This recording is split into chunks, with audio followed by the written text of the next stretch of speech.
നാളെ പൂന്താനം ദിനം. ഭൂലോക വൈകുണ്ഠം എന്നറിയപ്പെടുന്ന ഗുരുവായൂരിലെ വിശേഷ ദിനങ്ങളിലൊന്നാണ് പൂന്താനം ദിനം. ഗുരുവായൂരപ്പൻ്റെ പരമഭക്തനും മഹാപണ്ഡിതനുമായിരുന്ന പൂന്താനം നമ്പൂതിരിയുടെ സ്മരണാർത്ഥമാണ് പൂന്താന ദിനം ആചരിക്കുന്നത്. കുംഭമാസത്തിലെ അശ്വതി നാളിലാണ് പൂന്താനം ദിനം. ഇക്കൊല്ലം മാർച്ച് 3 തിങ്കളാഴ്ചയാണ് ഈ വിശേഷ ദിനം വരുന്നത്.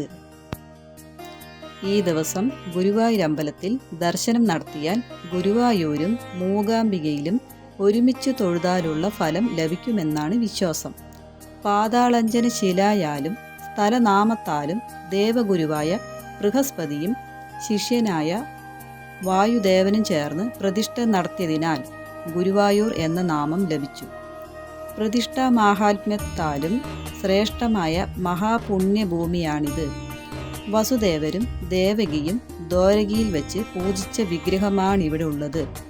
ദിവസേന 12 സമയത്തും 12 ഭാവങ്ങളാണ് ഗുരുവായൂരപ്പന്.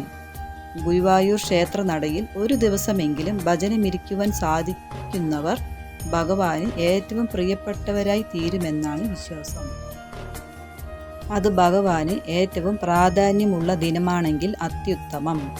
ഐഹിക സുഖങ്ങളുടെ അർത്ഥശൂന്യതയും ഭഗവത്ഭക്തിയുടെ പ്രാധാന്യവും മനസ്സിലാക്കി തരുന്ന പൂന്താനത്തിൻ്റെ കൃതിയായ ജ്ഞാനപ്പാന അന്നേ ദിവസം ഒരു തവണയെങ്കിലും പാരായണം ചെയ്യുന്നതും ശ്രവിക്കുന്നതും ശ്രേഷ്ഠമാണ്. വീഡിയോ ഇഷ്ടപ്പെട്ടാൽ സബ്സ്ക്രൈബ് ചെയ്യുക, ലൈക്ക് ചെയ്യുക, ഷെയർ ചെയ്യുക, കമൻറ്റ് ചെയ്യുക. താങ്ക്